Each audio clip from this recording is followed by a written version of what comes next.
FM 101.9. We are in the Music Hall. Earle Kelly with you. I'm with a Texas native who made his way to Nashville and started making records in 1982. I Feel All Right, the name of his, help me out here, Steve, 7th, 8th, 9th album? I think it's my 7th, not counting records that I, that came out in spite of me rather than me cooperating. Oh, some of that happened, huh? Yeah. Oh, yeah. He has also got a song on the Dead Man Walking soundtrack, and I thought I would leave it to director Tim Robbins to do our little introduction here, because I can't think of what to say about you, and I think he really nailed it. When Tim was looking for artists for the soundtrack, he says the artists he chose for the soundtrack make music that tells stories, artists that do not write songs with hooks or tricks. All of the Dead Man Walking songwriters come from a base of honesty. Is that you? Well, I don't, that's awful nice. And I was really honored to be a part of that because, there were a lot of great writers involved in it. And it's a great piece of film. It inspired really consistently great music. Since we're talking about this, I know you were going to do it. You want to just start with that? Yeah, sure. Okay. Sure. Steve Earle is with us in the Music Hall, moving that little capo around. Go ahead and bum everybody out right off the bat. This song, the movie's set in Louisiana, but I'm from Texas, and there's a guard in the movie that actually inspired this song, and there's a scene where he says that well, I strap down the left leg. That's my job, the left leg, and that sort of stuck with me. And so I wrote my song from the standpoint of a guard. But it's I said it in Texas rather than Louisiana, so Ellis Unit 1 is Death Row in Texas.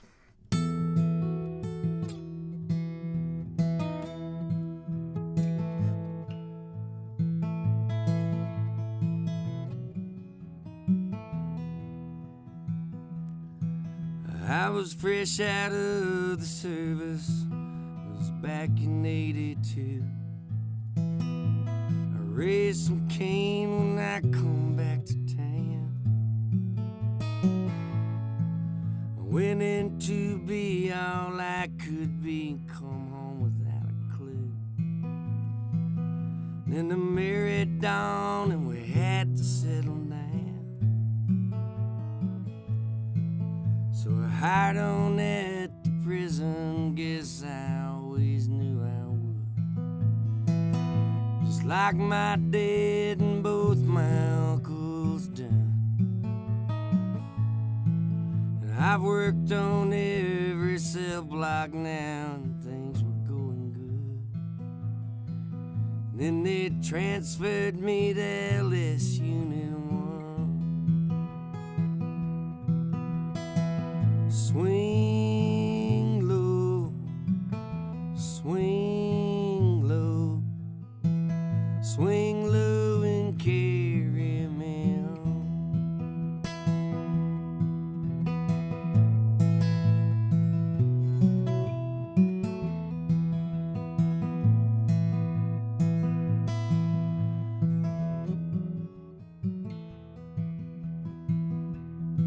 Now my daddy used to talk about them long nights at the walls, how they used to strap them in the chair. There were kids down from the college and they'd bring their beer and all. When the lights went out, a cheer rose in the air. Folks just got too civilized, no spark is gathering dust.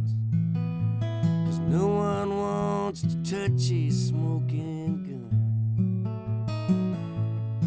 Since they got that injection, they don't mind as much, I guess. They just put them down at Ellis Unit 1. Swing low, swing low, swing low and carry me on.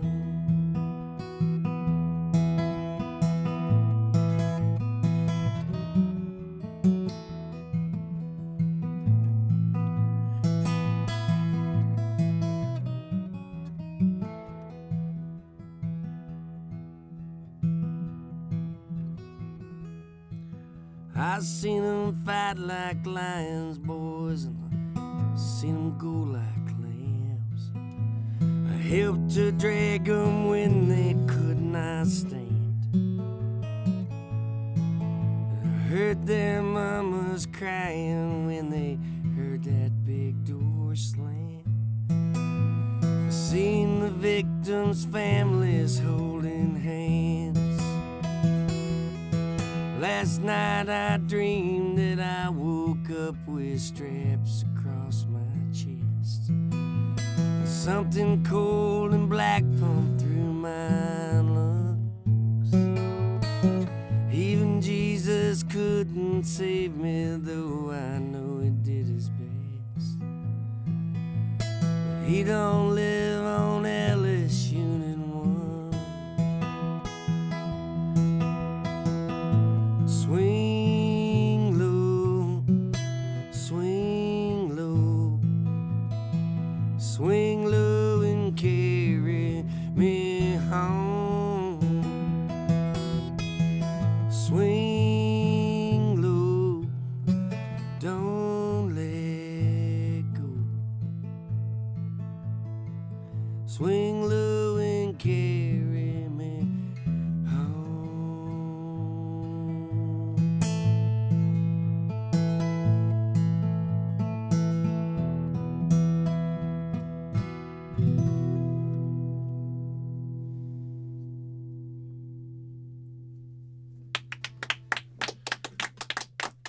We're in the music hall with Steve Earle and that song from Dead Man Walking.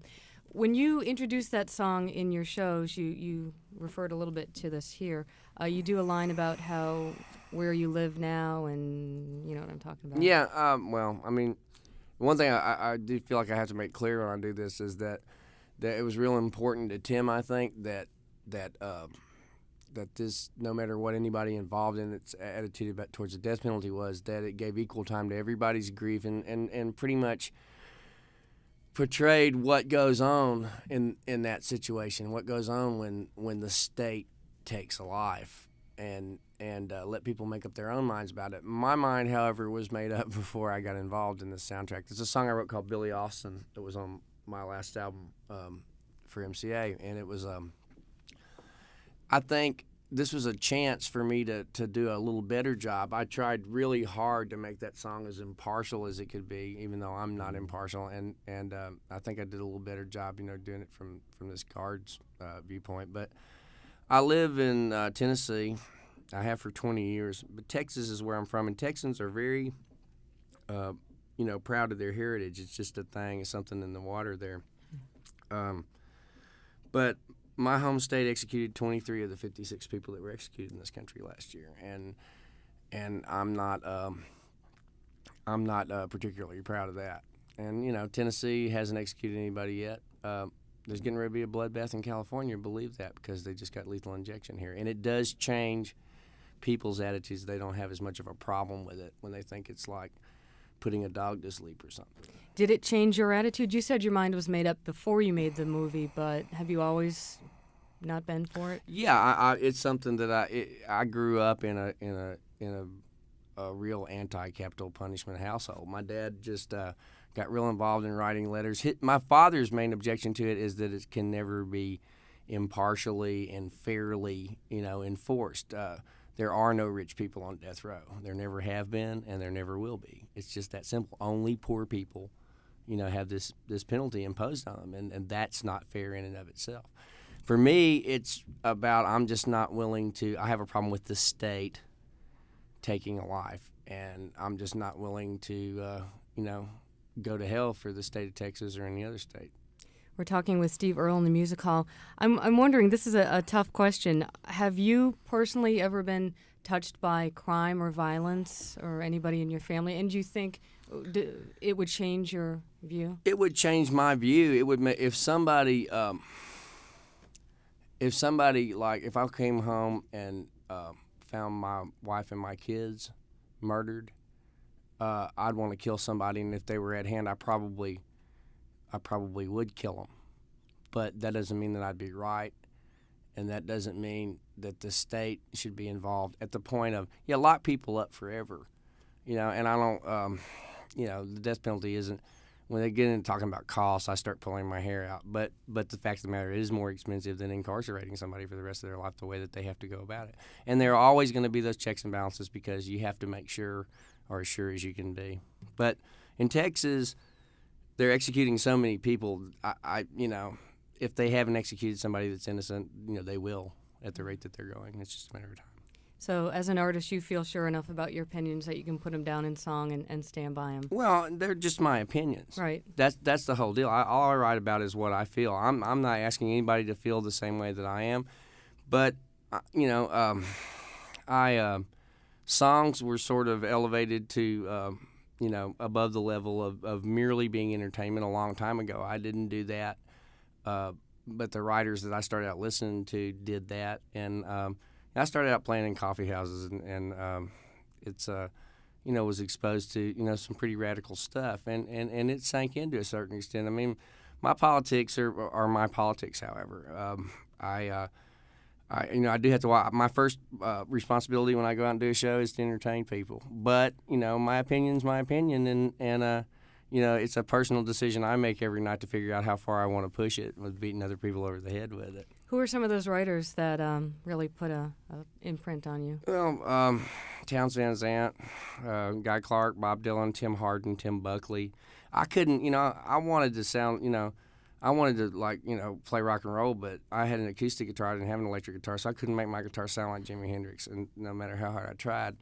So, but I could make it sound sort of like Tim Buckley or Tim Hardin. Yeah. Now, when you went to Nashville, were you thinking I'm going to be a country songwriter or a country singer? No, there was Guy Clark was already there, and there was a circle of people that were outside the mainstream of country music that really were sort of my crowd to begin with. So what happened at a couple of different times, at one point when I had a rockabilly band in the early 80s, and a little bit later with Guitar Town, somebody in Nashville decided that what I was doing might work within the framework of country radio. It wasn't, I never really overtly made a change one way or the other. It just, my music just sort of, I just kept making, when they finally started letting me make records, I just kept making the next Steve Earle record. Exactly. The kind of music you play is Steve Earle. And Steve Earle is with us in the Music Hall. You want to play another song? Yeah, this is, let's see. This is sort of like when I was, last time I put a record out, there wasn't any, I was told there wasn't any format at all for my music, so, because it's sort of been run off the country stations, but I feel like I gotta play this one because first song I've had played on, first one of my records I've had played on the radio in a long time. This is the direct result of listening to way too many Beatles records in too short a period. Is the main thing that this song's about.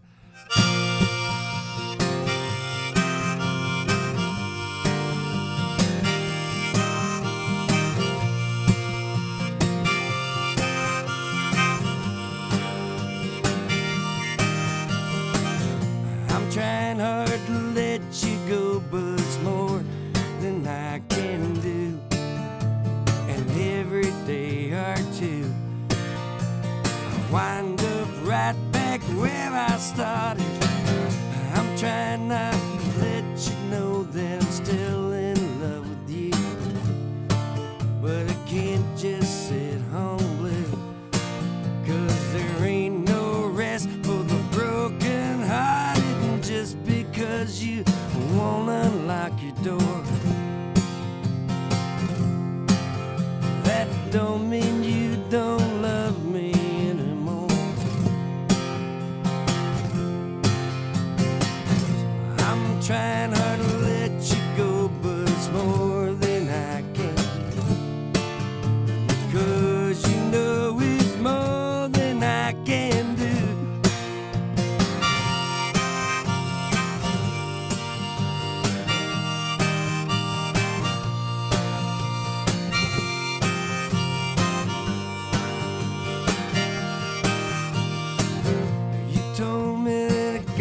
Stop, but it's more than I can do, and that ain't nothing new, 'cause we both know I'm crazy about you. You said you're gonna call the cops, but I ain't gonna run.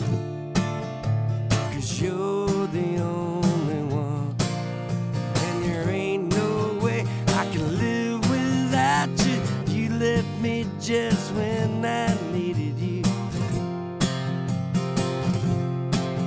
So I ain't even close through with you. I'm trying not to let you go, and because you know it's more than I can do.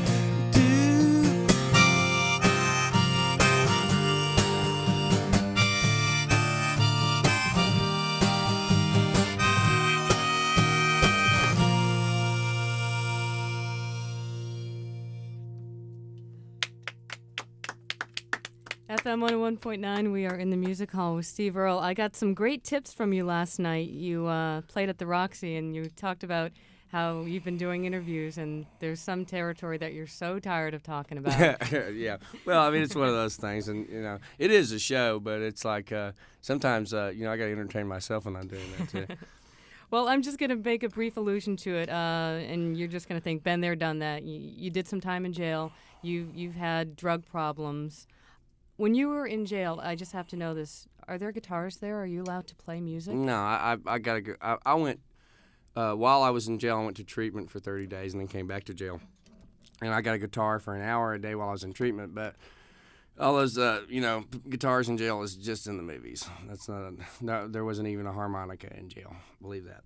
That's got to be the worst punishment. Well, at first it didn't really matter because I hadn't had a guitar and hadn't been writing in so long. I didn't start really wanting a guitar until I got to treatment. And then when I went back to jail, it was kind of hard not to have a guitar. And I wrote a lot of lyrics, and it was just existing in jail. As a friend of mine called it. He said we're not living, we're just jailing.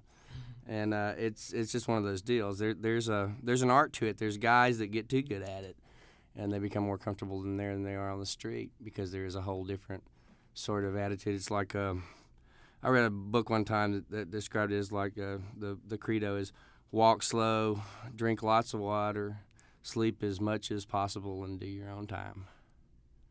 And breathe deep. Yeah, We talked in through your about nose, that. out through your mouth. You don't want to breathe too deep in most jails that I've been around, though.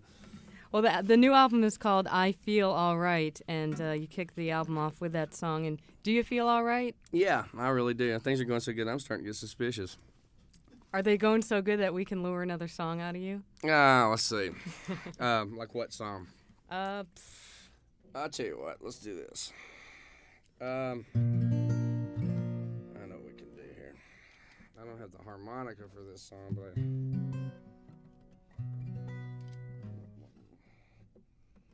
This is Steve Earle, by the way, if you're just popping in. This song is on an album called Train A Comin' that I put out last year. It was the first record that I made after I got out of jail. And it was the first song that I wrote after 4 years of not writing any songs. And it was originally on Winter Harvest Records, but actually I just bought that record, and we're going to reissue it on E Squared Warner here in June, I believe. Meaning, by the way, just clear that up. It's not like you just went out to a store and bought that record. You bought the rights I to it. bought the master from some people that I was afraid were going to hurt themselves if they owned it any longer. So you're in complete control. You own the record now. Yeah, I was doing them a favor. Good for you. This is I wrote like 2 songs after not writing for a long time. I wrote Hardcore Troubadour, and but before I wrote that, I wrote this.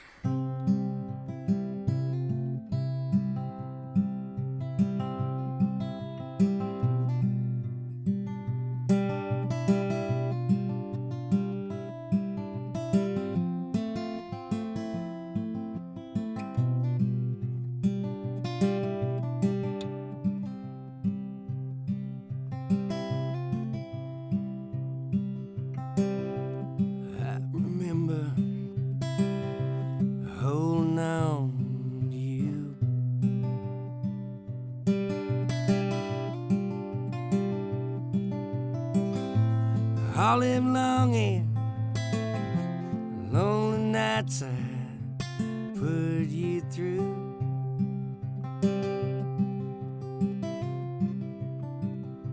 Somewhere in there sure I made you cry.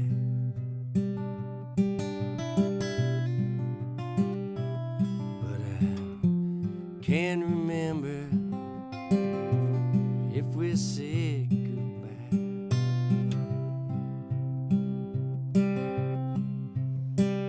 But I recall all of the nights down in Mexico, one place I may never go in my life again.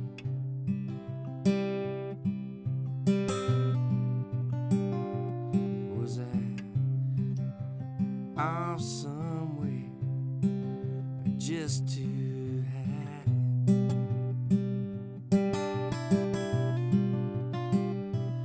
But I can't remember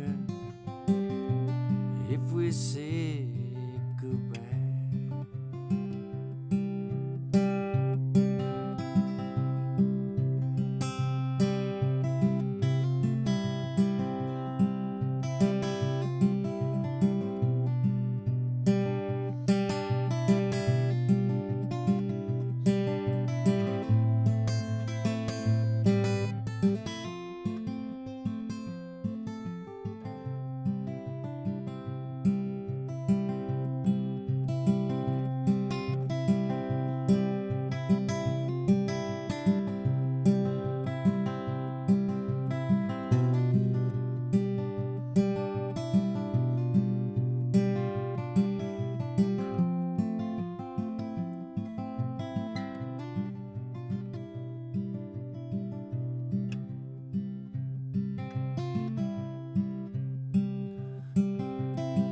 I only miss you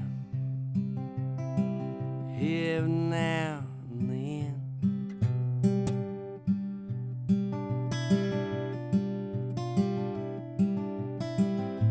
It's like a soft breeze blowing up from the Caribbean.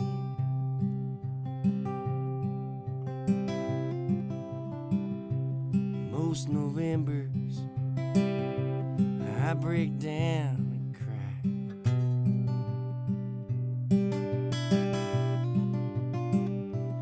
But I can't remember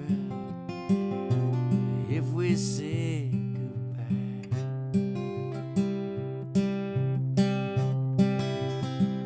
But I recall all of the nights down in Mexico. That's one place I'll never go in my life again.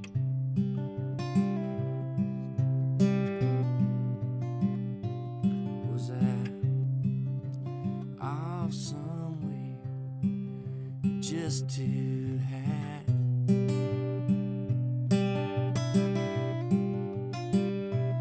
But I can't remember if we said goodbye.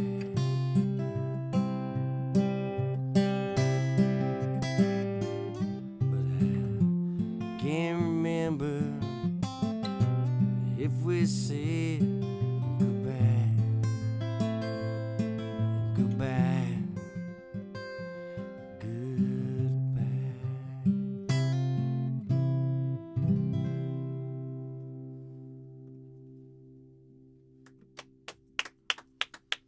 I'm so glad you did that song, Steve Earle in the Music Hall with us. Not bad for the first song you wrote in a couple years. Yeah, it was just sort of, I think it was just sort of saving up. Just waiting to come out.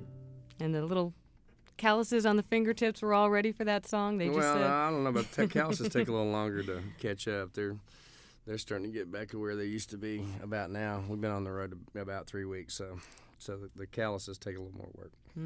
Steve Earle's latest album is called I Feel Alright, but that one that you just did is From Train a Comin', which will be re-released soon, you mentioned. Yeah. Tonight Show, Friday night with Leno. That's pretty cool. Yeah. If nothing else, you get to see some pretty cool cars in his parking space, so that's the best thing about going out there. Oh, cool. Maybe he'll take you for a spin. And you got the Roxy again tonight. Steve Earle, thanks so much for hanging with us. It was great. Thanks.